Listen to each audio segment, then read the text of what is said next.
Okay, wonderful. Welcome. This is the Sustainability Monthly Lunch and Learn for Cuyahoga County employees. Today, we are here to learn about the county's climate action plan.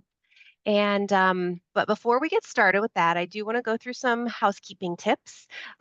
Specifically, if you have questions during the presentation, please type those into the Q&A box. We will answer all those questions at the end. And of course, the presentation is being recorded. The link will be sent to you after, usually next week, and you can share it with colleagues, friends, family. And as you know, past webinars are also available on our intranet. And do please stick around until the end so that you can get your wellness points if you're participating in that program. All right. I'd like to introduce our speaker. And today we have one of our very own, our Director of the Department of Sustainability, Melanie Knowles. Melanie has now been with us for almost a year. And prior to that, she was the manager for the sustainability program at Kent State University. So she brings a wealth of knowledge working with large organizations such as the college. And so she has really brought all of her talents here to join us at the county. So with that, I am going to share my screen and Melanie can take it away. Thank you so much, Catherine. I really appreciate it. And thanks everyone for being on today. I'm happy to share some information about our climate action plan for Cuyahoga County. First, I just want to let you know the status of this plan. The text of it is the final draft. So what's in here, I expect to stay. It is currently in design, although Catherine helped me make these slides very beautiful today for you. We will be introducing it to council with the anticipation that it will be adopted by the county council by the end of the year. So with that, I will get started. Where I'm going to go today, starting with putting the climate action plan in context of how we got to doing this plan right now, what is in a climate action plan, and then also some specifics about our climate action plan. I will give you examples, but I will not go through every single point. But that will be available. It is currently available online if you want to look at it more closely. And then I'm going to talk about some of the actions that are already underway that are supporting this plan. Joining us later will be Annie Pease to talk about the Transit-Oriented Development Loan Program and let you know where to find some more information. So let's get started. Next slide. Thanks, Catherine. So first, I want to remind folks, if you forgot or if you didn't know, let you know, that last year, Cuyahoga County adopted a sustainability strategy. So the sustainability strategy has 3 goals. The first one is to steward a healthy environment to enhance the well-being of Cuyahoga County residents and visitors. The second is to develop the county in a sustainable manner and enable equitable green jobs. And the third is to engage, educate, and activate our stakeholders on important sustainability matters, including things like today, sharing this information with Cuyahoga County staff. Next slide. So each of those focus areas has some tasks in it. Where the climate action plan comes in is it helps satisfy in the healthy environment column those first 2 things, reducing our environmental and climate impacts. So first we have to measure what those impacts are, and that's where our greenhouse gas inventory comes in. And then reducing our environmental, reducing our environmental impact, and then advancing climate justice, equity, and resilience. And those are 2 different things, reducing our impact and then also adapting to the things that are already happening in our environment. And those are the actions in the climate action plan. I'll go one second. I don't want to leave out, you'll see for each of the focus areas, we have tasks. And then the Freshwater Institute, which I won't go into in detail today, but the Freshwater Institute is cross-cutting and affects all of the areas of the sustainability plan. And I believe there already was a lunch and learn about the Freshwater Institute. So if you're interested, you missed that one, you want to hear more, you can go back and check out that recording as well. All right, thanks. Next slide.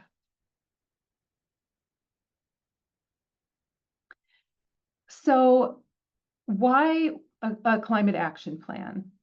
Climate change is real, and it is something that is already affecting our environment here in Cuyahoga County. We feel that through things like more high heat days, greater precipitation, more extreme weather events. So especially thinking back to last summer, you can probably think of examples of all of those things. And those impacts themselves cause things like poor air quality, greater heat stress. They affect water quality, and they can introduce new diseases to our community. So they have a very real effect on the health and well-being of folks in Cuyahoga County and the environment in Cuyahoga County. Next slide. But I want to make sure you know that there is still time to address climate change. We are responding with hope and urgency. Um, Acting now can help reduce future costs for society and the environment. So it makes sense to take action now instead of waiting to take action later. We can help residents, visitors, and businesses transition to low carbon, environmentally healthy, and a just way of life so that we can thrive now and into the future. And some of these photos, this is from the trash fish outing where folks could volunteer to go help clean up the Cuyahoga River, as well as learn about the impact of plastics and litter in the Cuyahoga River. Was a beautiful day and great volunteers who showed up and had a wonderful time doing something really positive for the county, for the community, and for our waterways. Next slide. So I referenced this before, but there are basically two types of climate action. One is mitigation, and those are things that we do to actually reduce the amount of emissions and pollution that is coming from our activities. The other one is adaptation or adaptation and resilience. And these are things that we do to help us be better prepared for the impacts of climate change. First, that we're already feeling like those high heat days, and also to plan for future impacts so that we can be resilient to the changes that are already coming. And you will see that throughout the climate action plan. So that's some context for you. Next slide. What is in a climate action plan? So first, it will have more background about climate change and the impacts on climate health and the economy. I just gave you broad overview, but there is some more detail there about the science and the effects that we are seeing. It includes our greenhouse gas inventory, which I will share some information from that for you in a few slides, and an analysis of that. It uses science-based targets. So that means that it is in alignment with the Paris Climate Agreement. It also means that it's in alignment with the climate action plans for the city of Cleveland and the multi-county climate action plan through NOACA. So it's nice that all of those plans are in alignment with one another. And in fact, folks from all of those areas are coordinating and collaborating to make these plans dovetail and work together. Also in the plan, there is a focus on climate equity and justice. All of the solutions and actions that are in the plan are things that make sense and are helpful and supportive for our communities in Cuyahoga County. So it includes consideration of equity zones and a climate vulnerability assessment. It also frames actions in terms of what we call co-benefits. So there are advantages to all of the actions in this plan. One of those advantages is impact on adaptation and mitigation or resilience. However, there are other benefits that come from that. So from the perspective of the climate action plan, that's a co-benefit. But for a lot of folks, that might be the primary benefit. And they might think of the climate action part as the co-benefit. But either way, it has benefits in a lot of different areas. So I just wanted to put that framing out there for you. Next slide. So the Cuyahoga County priorities, and these are probably look familiar to you, the co-benefits that are in the climate action plan are framed in terms of the Cuyahoga County priorities. So as you can see, climate and energy is one of those priorities, but the others will show up in the plan as well. So a healthy Cuyahoga, jobs and infrastructure, public safety and justice, operational excellence, and affordability, and making a more inclusive and accessible community for all Cuyahoga County residents. So you will see that reference throughout the climate action plan. Next slide. Yep. So what about the plan boundaries? This is a 5-year climate action plan, so it will be covering 2025 to 2030. As I said, the actions in the plan address both climate mitigation and climate adaptation and resilience. And the actions prioritized in this plan are activities that Cuyahoga County government can lead, partner on, support, fund, and or influence based on our structure and resources. So coming from the perspective of a county, the levers that we have, the opportunities that we have for influence are different than that of a city. So the way that our actions look, they may dovetail with, say, the city of Cleveland, but they will be slightly different because they're coming from the perspective of a county. We have in Cuyahoga County 59 cities, villages, and townships with whom we can collaborate and offer support. And so that is reflected in the actions that you would find in the plan. Next slide. And now I'm going to get into some of the data. As I said, the county's greenhouse gas reduction target, the science that is in the plan, or the targets that are in the plan are science-based. So our target is a 63% reduction in emissions from a 2018 baseline by the year 2030, and then a net zero emissions target for the year 2050.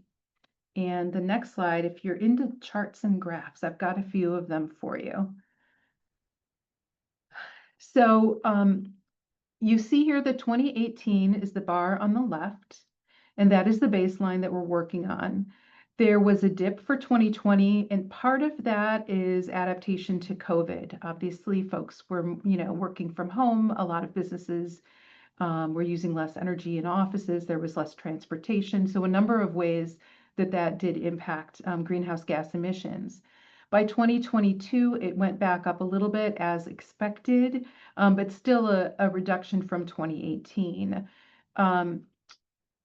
Now, the green line is the first target, a 63% reduction by 2030. I want to point out that the x-axis, so the years at the bottom of this chart, they're not really to scale. So from 2018 to 2020 to 2022, those three are only 2 years apart from one another. From 2022 to 2030, that's 8 years.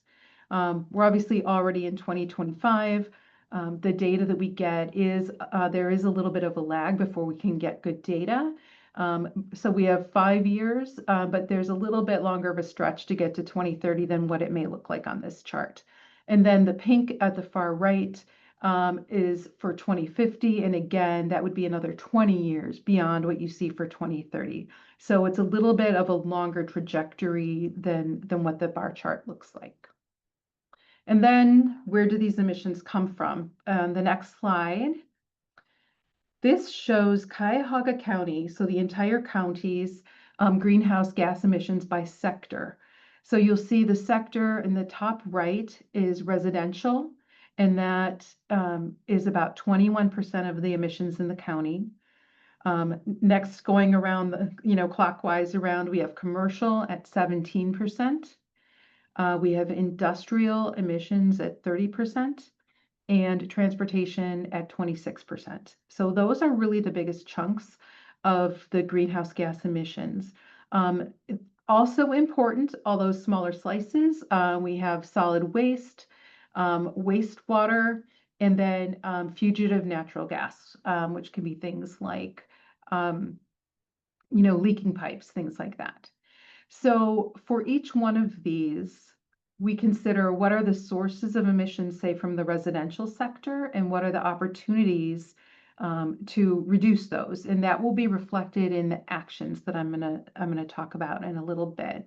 But I want to show you how the reduction that is planned in the climate action plan actually impacts or how that helps us get to our target. So that is our next slide.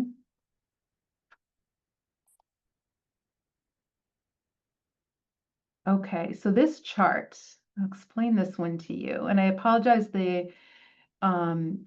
it's a little grainy, and so it probably doesn't read very well, but it kind of represents what I want to explain. So on the far left-hand side is our 2018 baseline. So those were our emissions that were measured in 2018. The next lighter blue bar, those are actually realized reductions. So those are what we saw earlier that has already been has already happened. We've already seen a reduction from there.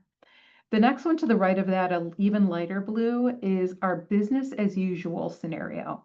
So there are certain things that are already happening, that are already underway, and which will help to improve and reduce emissions in Cuyahoga County, in our region, that are already in place. So business as usual means if we stopped right now, we didn't take any more, climate action, we would still see that little bit of improvement. So that is things like renewable energy that is planned that will go onto the system. And so that will help to reduce emissions.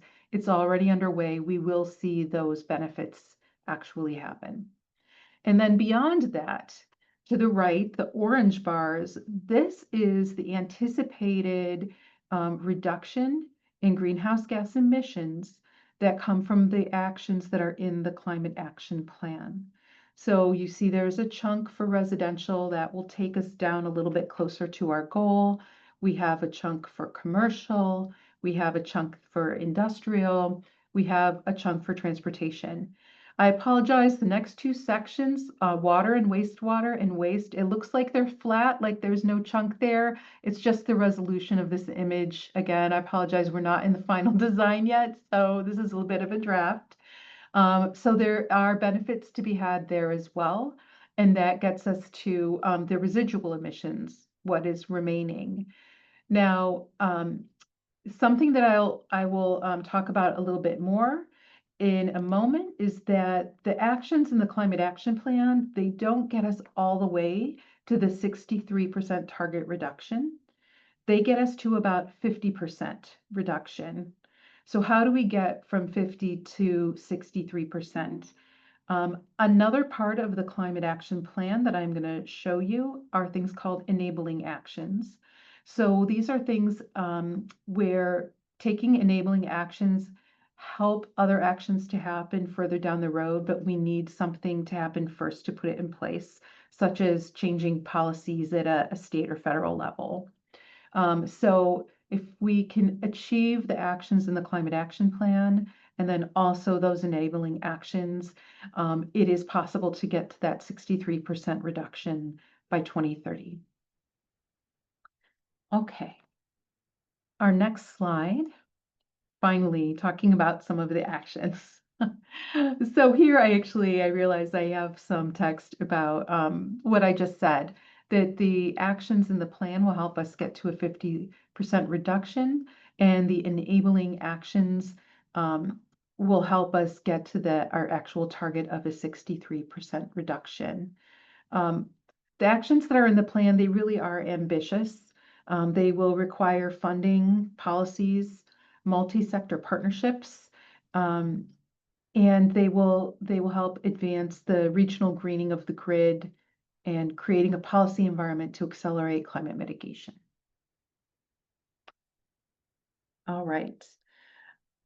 So here is an example of what one of the climate actions looks like. I won't go through all of them in this detail. I really just wanted to show you the kind of context and support that is provided for each one of the actions.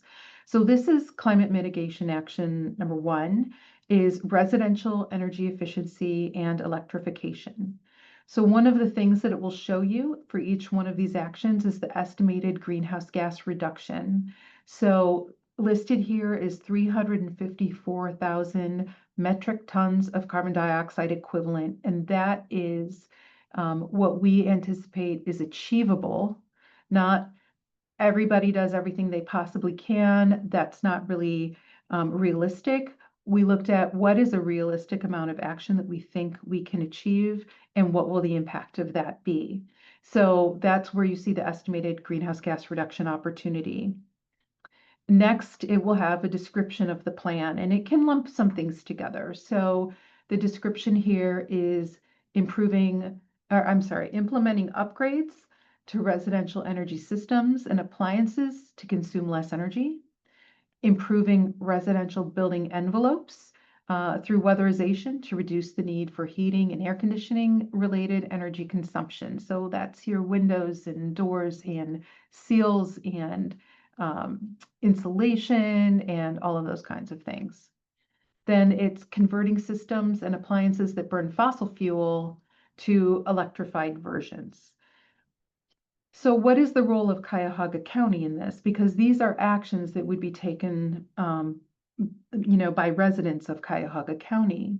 So our role here would be Cuyahoga County will work with jurisdictions and nonprofits to help residents learn about and use energy efficiency and electrification related federal, state, and local programs. The County Department of Housing and Community Development will subsidize interest rates for residential energy efficiency efforts through its residential linked deposit lending program. So a lending program, something much more direct that the county can do to support residents in making these changes, but also the education, outreach, collaboration part to help folks take advantage of other forms of support that are out there.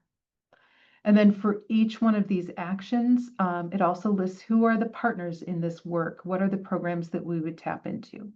So in this example, clean energy tax credits, the Ohio Department of Development Energy Efficiency Rebate Program, home weatherization assistance programs, Rewiring America, Cuyahoga County Mayors and Managers Association, the First Suburbs Consortium, and Black environmental leaders. So this is an example of how each one of these mitigation actions is laid out. And then on the next slide, so this is an example of some enabling actions. So for each section that has actions, they may also have the enabling actions that I mentioned. So 2 examples here. One is community solar and what can we do to support community solar. So Ohio law currently restricts virtual net metering of renewable energy products by investor-owned utilities. And that prevents the development of some community solar projects. It makes it less cost effective for the folks who are installing the solar. So the role of the county would be to advocate and partner with coalitions to advance virtual net metering and community solar legislation. And some partners that we can work on that with would be Ohio Environmental Coalition, the Citizens Utility Board, and Power a Clean Future Ohio. Another example would be building to green standards. So this could be new residential buildings and having standards that they could meet, such as LEED or the National Green Building Standard or Enterprise Green Communities. But also existing buildings can be renovated to green building and energy standards, such as Energy Star. So Cuyahoga County will incentivize and or require green building through its community development and economic development grants and loans. The county will share best practices such as voluntary sustainable building codes with communities. And again, potential partners, the Cleveland 2030 District, the Ohio chapter of the U.S. Green Building Council. And we'll be talking more about programs that are underway that are related to those kinds of green building standards. So you will see an example of how that comes into how we are developing programs that are already underway. And the next couple slides, this is just an outline. I won't be going into detail about all of them, but it gives you an example of what these mitigation actions look like. So under residential, I just talked about residential energy efficiency and electrification. The next one is residential rooftop solar. And then residential clean energy aggregation. So a lot of folks might be familiar with this, but where a community will aggregate energy purchases for better prices, and that also gives them an opportunity to use more renewables as part of their energy mix. Under industrial, the mitigation action is to reduce industrial process emissions and industrial energy efficiency. Electrification and alternative fuels would be industrial renewable energy. The next slide has, and as I said, these are broken out by the sectors that are in the greenhouse gas emissions inventory. So then the next sector is commercial. So commercial energy efficiency and electrification, a lot of themes you will see over and over again in different contexts. Renewable electricity for commercial and commercial clean energy aggregation as well. Under transportation, we want to reduce vehicle miles traveled and transition to electric vehicles and support electric transportation infrastructure. For water and wastewater, the mitigation actions are to address process efficiency and leak reductions, and also renewable electricity in water and wastewater.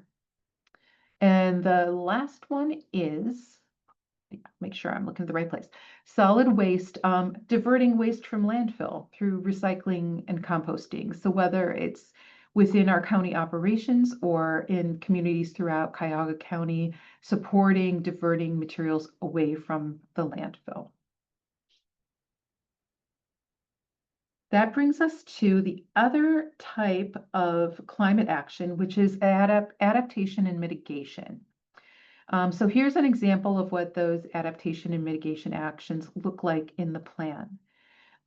Again, you'll see a description of the action, but instead of having a direct number for the impact that would have on greenhouse gas emissions, what we have there is co-benefits. So here you see for plant and maintain more trees, one of the co-benefits of that, the area of impact, is our healthy Cuyahoga. And there are many ways that trees support health in our communities and on our environment.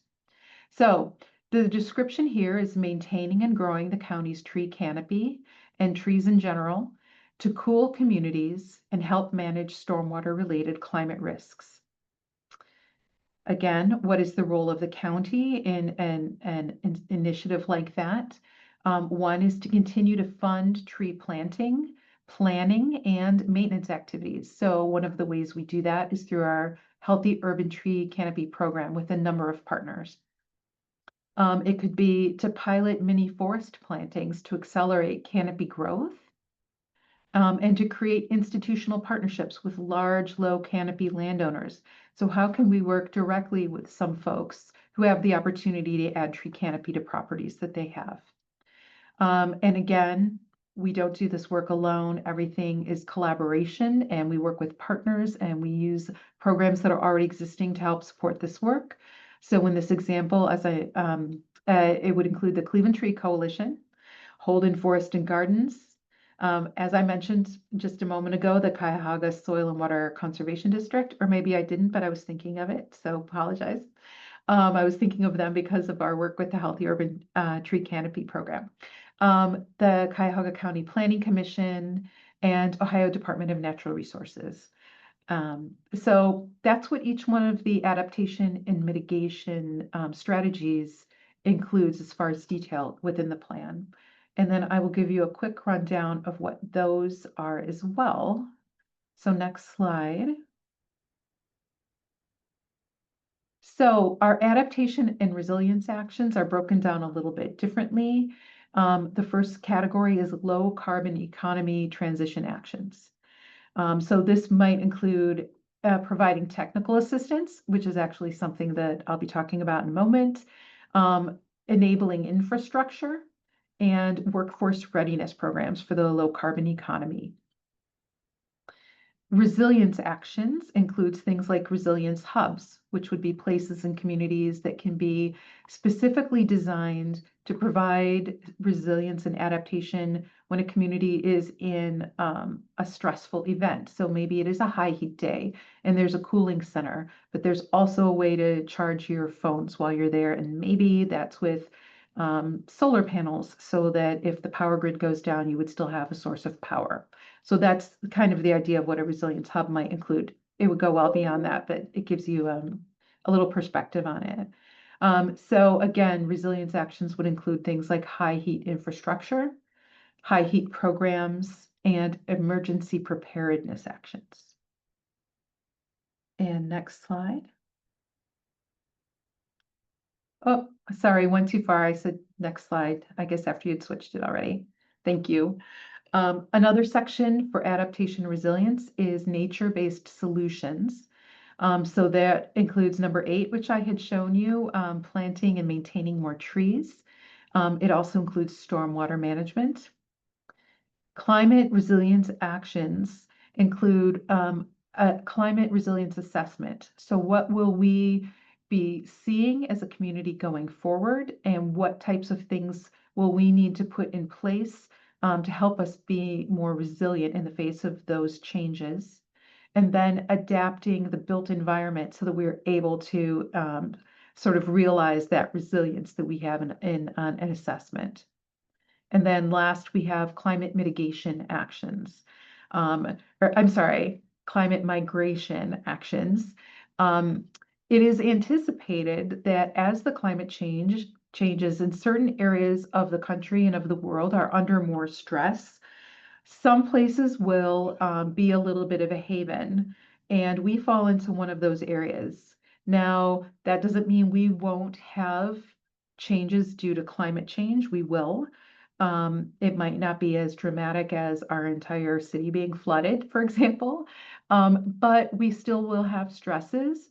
And if we start to see an influx, or maybe when we see an influx of folks coming from other areas, that will also be a bit of a stressor. So the idea is to understand what that migration pattern might look like, what the time frame of it might be, and let's plan for it to make sure that our community is prepared.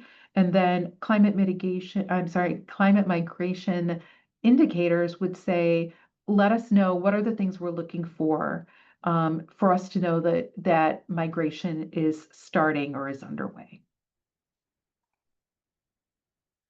Okay, so as I said, this information is all available online, and you're welcome to delve in and learn more about each one of those sections. And I am happy, or please reach out to the Sustainability Department with any questions you might have on those actions. But I wanted to take the rest of the time today to talk about some initiatives that are already underway that are supporting sustainability in our community and specifically climate action. So on this slide here, you're probably familiar with some of these programs. I already mentioned the Healthy Urban Tree Canopy Program that has been around since 2019. And it is a partnership between the county, the Sustainability Department, the Soil and Water Conservation District, the Cuyahoga County Board of Health, and the Cuyahoga County Planning Commission. I also already mentioned the Freshwater Institute, which is very important and touches basically every area in our sustainability plan, is very cross-cutting and focused on freshwater in our area. But we want to talk about a couple that are more that are a little more new, and you might not be yet familiar with. So as we go to this next slide, I'm going to turn it over to Annie Pease, who's a senior transportation advisor for the county, to talk about the transit-oriented development loan program. Hi, Melanie. Thank you so much. Good afternoon, everyone. My name, as Melanie said, my name is Annie Pease. I'm Senior Advisor on Transportation for Cuyahoga County. And I have had the privilege to work with the Departments of Sustainability, the Cuyahoga County Planning Commission, the county's Department of Development, on a new program that is building upon the work of a countywide plan led by the County Planning Commission on the topic of transit-oriented development. As you'll see on the slide, the middle map there is a picture of high-frequency transit corridors throughout Cuyahoga County. You'll see the green lines are for bus routes, and then different colors for bus rapid transit, like the Health Line, and then blue and green rail lines and the red line. These are transit lines that are running frequently, not a bus that comes once an hour or once every 45 minutes. These are our high frequency transit corridors where you have regular access to public transit. Transit-oriented development is the name of both a type of development, but it's also a strategy to help build and concentrate development, which means things that people are going to regularly around high-frequency transit corridors. This is a way to both encourage sustainable development in terms of concentrating, preserving green space and open space in areas that are already connected. It also helps support workforce connections by enabling people to have more options for how they're getting around and how they get to work. And it's putting more amenities that Cuyahogans are regularly going to, whether that's education, healthcare, jobs, and residential areas. Transit-oriented development is a concept and a tool to help concentrate those amenities in connected areas so people have options about where they're going. A new initiative that we are just in the throes of getting off the ground, again, a strong collaboration between the Departments of Sustainability, Cuyahoga County Planning Commission, and Economic Development, is a new transit-oriented development loan program. And this loan program is creating an incentive through the Department of Development to job-creating developments by offering more favorable loan terms for projects that are transit-oriented, meet transit-friendly criteria, and are also located within a short walking distance, which you'll see as kind of like buffer zones around this map of the county's high-frequency transit corridors. In the long term, what we hope to see happen with this program is that more favorable loan terms encourage job-creating development in these areas, and we're able to connect more people to opportunities through multiple modes of transportation, and ultimately would have a positive impact of lowering transportation emissions throughout the county, because more people would have access to walking amenities, transit amenities, trails, and other ways of getting around. Additionally, part of the criteria that we're looking at for eligible projects within the transit-oriented development loan program is how, from a sustainable building perspective, how green and environmentally friendly the developers are planning the developments that they're applying for loans for. So the more green, the more conscious the development is around how the building is reducing emissions itself in the building itself, those projects are scored more favorably in terms of transit-oriented development friendliness. So really excited. We just announced this program formally towards the end of August, announced the first date of reviews for the program towards the end of September, and look forward in coming months and years to continue to work with this interdisciplinary team that's gotten the program off the ground and interested applicants to make this program as impactful as possible.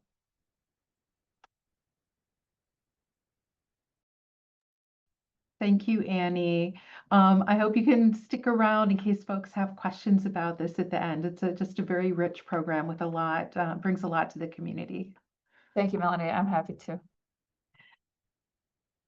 Next, you get to listen to me a little bit more. Another initiative that is already underway is the Municipal Climate Action Technical Assistance Program.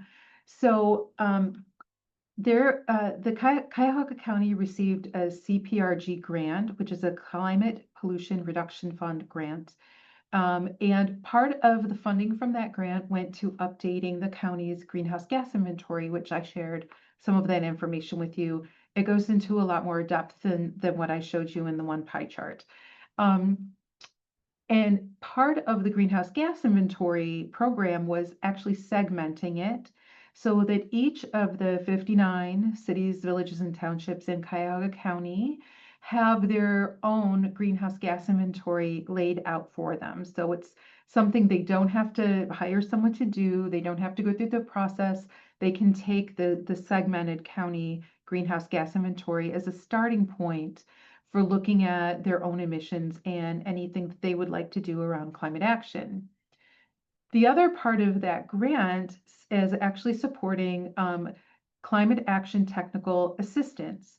And so what the county is doing with those funds is a pilot program with 4 municipalities within the county. You can see them there, Beechwood, Brook Park, Maple Heights, and Solon, and supporting them not to maybe do a full-blown climate action plan, but to understand their greenhouse gas inventory, understand the types of actions that will help to address those each segment of their greenhouse gas inventory, and then how to select actions for priority for their own communities, so that maybe they don't have a full plan, but they have a top 3 things that they want to do where the co-benefits are also supporting the priorities for their own community.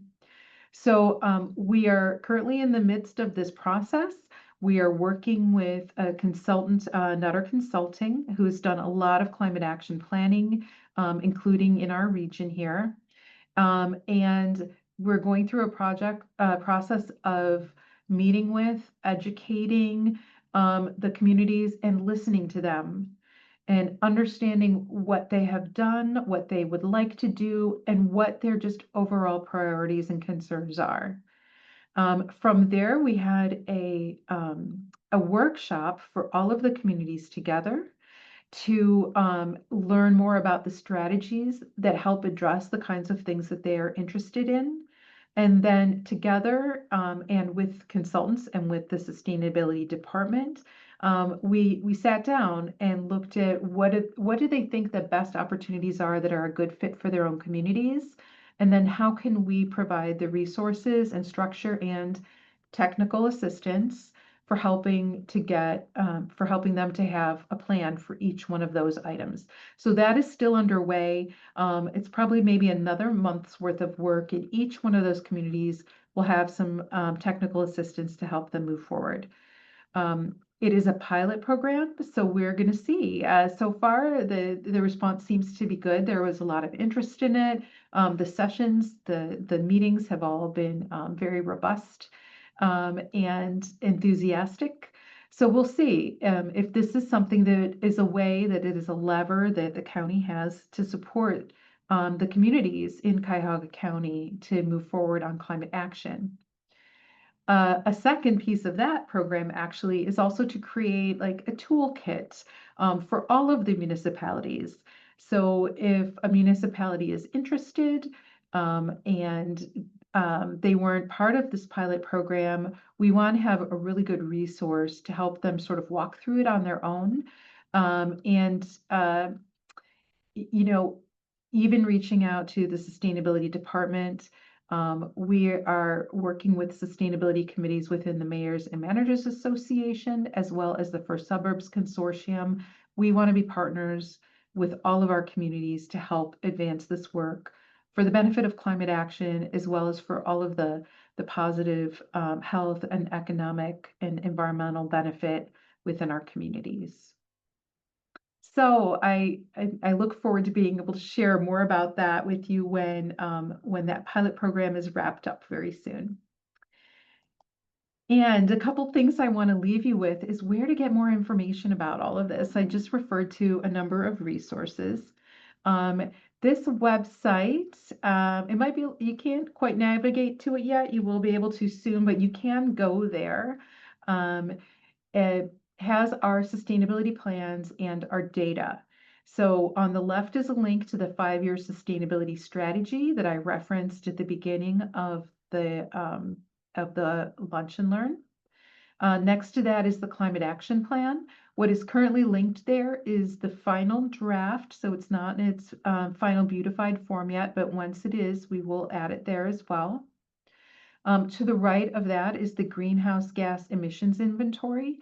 So that has more breakdown and information about the county-wide greenhouse gas emissions inventory that I just shared that one pie chart with you to give you an idea of what it contained. And then after that, on the right is the interactive greenhouse gas emissions data. And this is actually a pretty cool link because when you go to it, that's where you can select from a drop-down box any one of the communities in Cuyahoga County and see the emissions inventory for that community. It also is interactive within it. So say if you click on residential emissions, it will show you the breakdown of how much of that comes from electricity, how much of it comes from natural gas. So it has a lot more granular data than what I was able to share with you today. So all of that is public, is available, and you can dive in and get some more information there.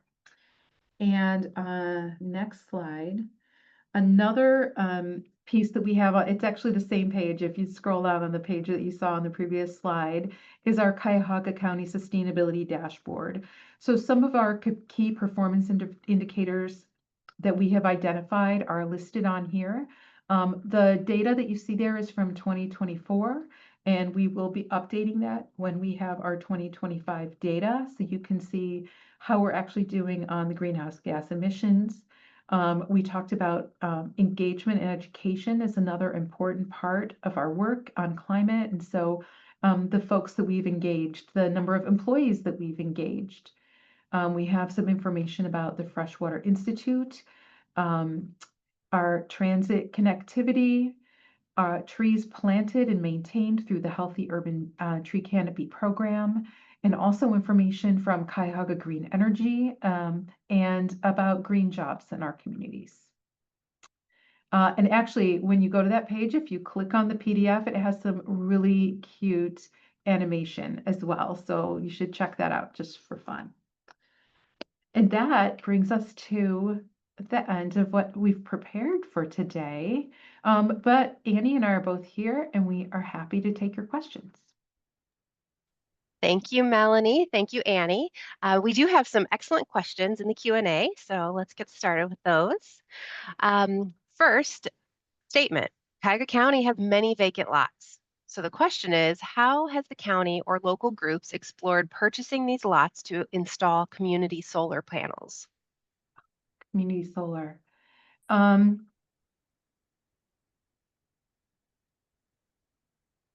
You know, if Cuyahoga Green Energy were on the call with us right now, I would be passing this question over to them.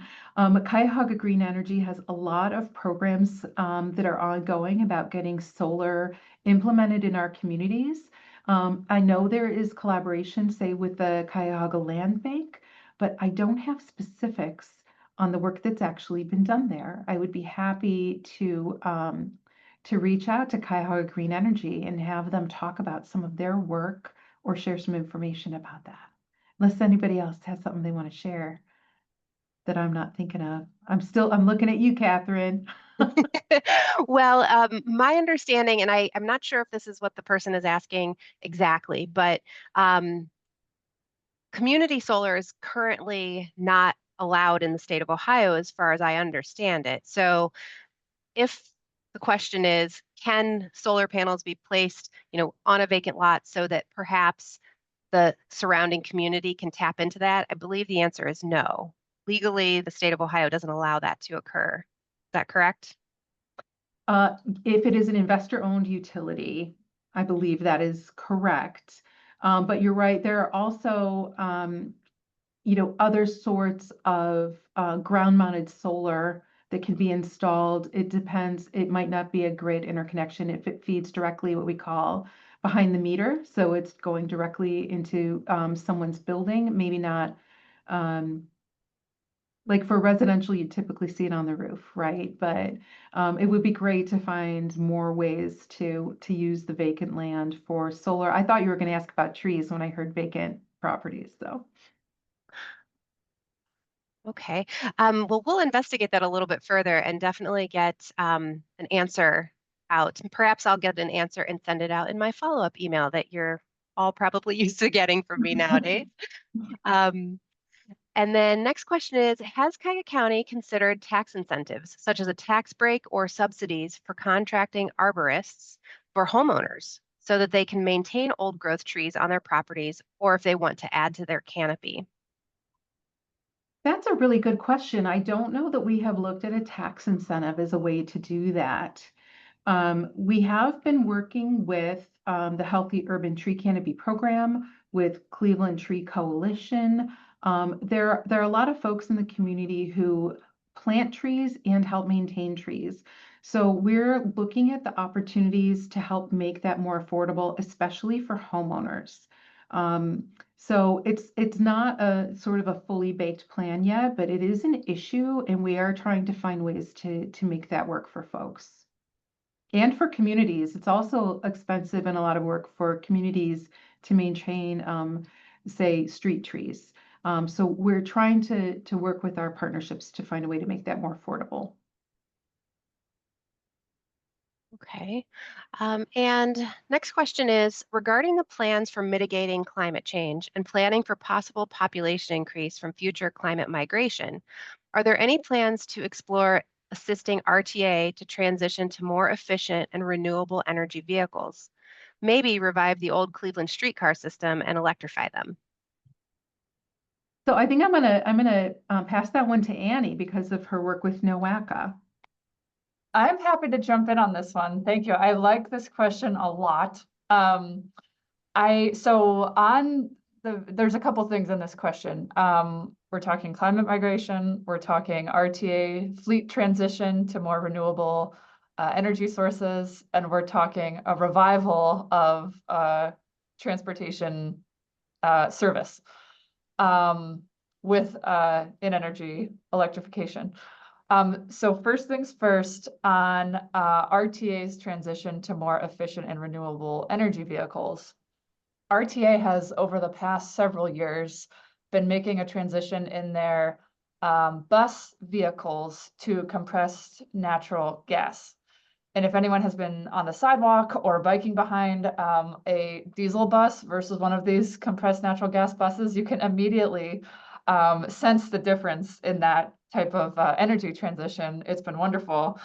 There is a lot of talk just more globally around electrifying bus fleets. I know that RTA's strategy related to renewable energy is really thinking like specifically about their vehicles, both bus and rail vehicles, and how they can reach a more a lesser impact on emissions most efficiently, given like their current vehicles, and they're really focused on reducing the emissions rather than a specific energy type.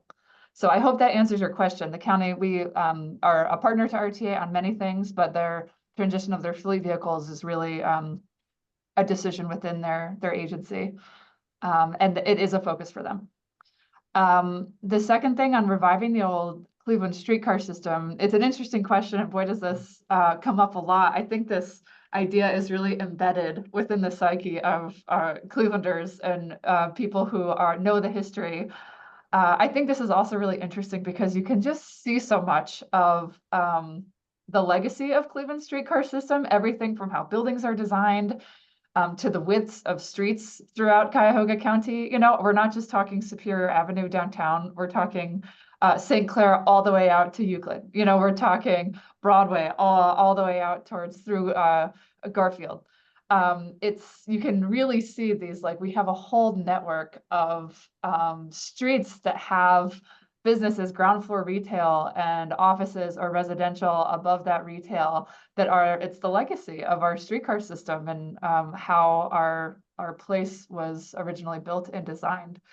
One of the things that I find compelling and that the county has been, especially through a lot of the work of the County Planning Commission, has been working really closely with the RTA and municipal partners on, is looking at a cohesive approach to those corridors that were traditionally streetcar corridors. And at that time, electric streetcar was the mode of choice, the vehicle of choice.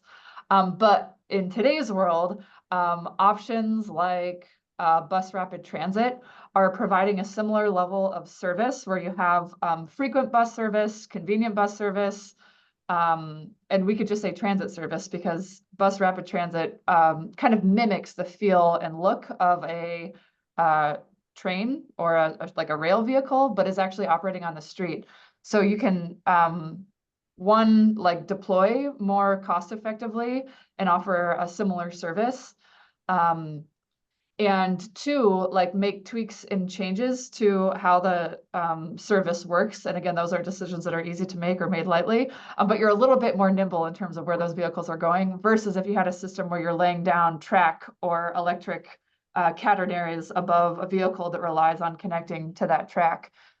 So I think the future for Cuyahoga and Cleveland's transit system is really a cohesive approach and thinking about those high frequency transit corridors and using the tools in our modern toolkit like bus rapid transit and like looking at the frequency of buses and then the trains that we do have on those heavier infrastructure rail lines and systematically making improvements so that the transit system is meeting the needs of people today, which are very different from the needs of people when the electric streetcar system was in place earlier in the 20th century.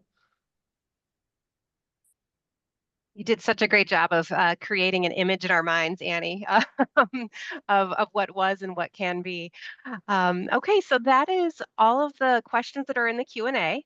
Are there any other questions lingering out there? I believe you might be able to, let's see, I can see if you are interested in talking. I can unmute you if you have a quick question.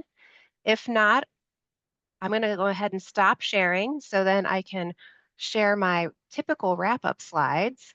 But in the meantime, while I'm doing this, feel free to ask any questions in the Q&A.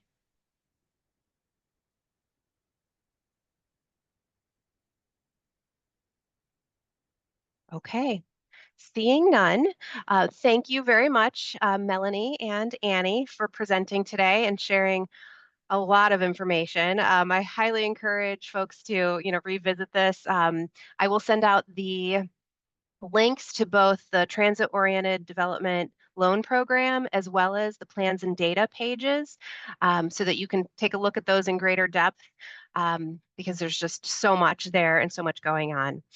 So thank you very much. And here come my wrap-up slides. All the fun stuff that's happening in Cleveland. Okay, can Melanie or Annie, can you give me a heads up that you can see what my pickle party? Okay, great. Yep. So I shared this last month, but thought I'd share it again because there are still 3 more opportunities to learn how to make pickles. And this is with Food Strong, which is an organization that works on food justice issues and is, got a lot going on, but also creating interesting opportunities to educate as well. Okay. I always share this one. I think this is one to keep in the back of your mind. If you have something that is broken, something that needs some repair, there are fix-it workshops, 2 a month typically here in Cleveland area. They're offered regularly, but once a month at the Cleveland Public Library and then also at Case Western Reserve University. Ohio Environmental Council has one more virtual presentation planned to talk about energy And you can also go to this website to see all of the recordings of their previous sessions. But if you're interested in where your energy is coming from, this is a great resource. Pumpkin composting. So the Solid Waste District offers 8 locations where you can compost your pumpkin. Also, if you're a customer of Rust Belt Riders by chance, you can also compost your pumpkins through them. But these are the cities that are offering it this year, and take advantage of that, especially if the other option is if it's not too yucky, you can always leave it out for squirrels, deer, if you don't mind them in your yard. And solid waste also has ongoing campaign yard sign recycling. Since we are in election season, wanted to share that. You can drop it off at the solid waste district office during regular business hours. And then some of the cities throughout the county also offer collection events as well. So you can get that information from the solid waste district's website. There is a little box in the upper left-hand corner that says select a city. You choose your city and it'll tell you, all the things that are going on there. And then I wanted to call out the fact that we are going to have a lunch and learn sooner than usual. We're typically the last Friday of the month, but coming up in November, we're actually going to do it 2 weeks from now on November 7th. And this will be Recycle Right at Work.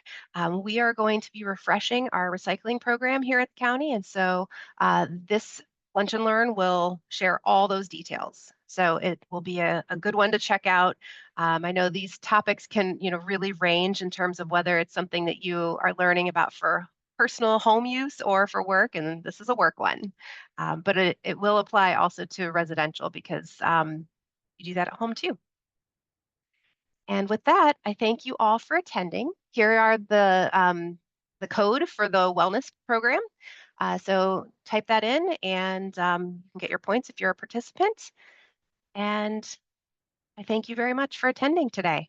We'll see you in November, and December also is going to have a really great topic. That one's going to lean more towards personal and home, and it will have a holiday vibe, but it is focusing on decluttering and how to do that sustainably. So lots of good stuff planned, and then we'll start planning for 2026.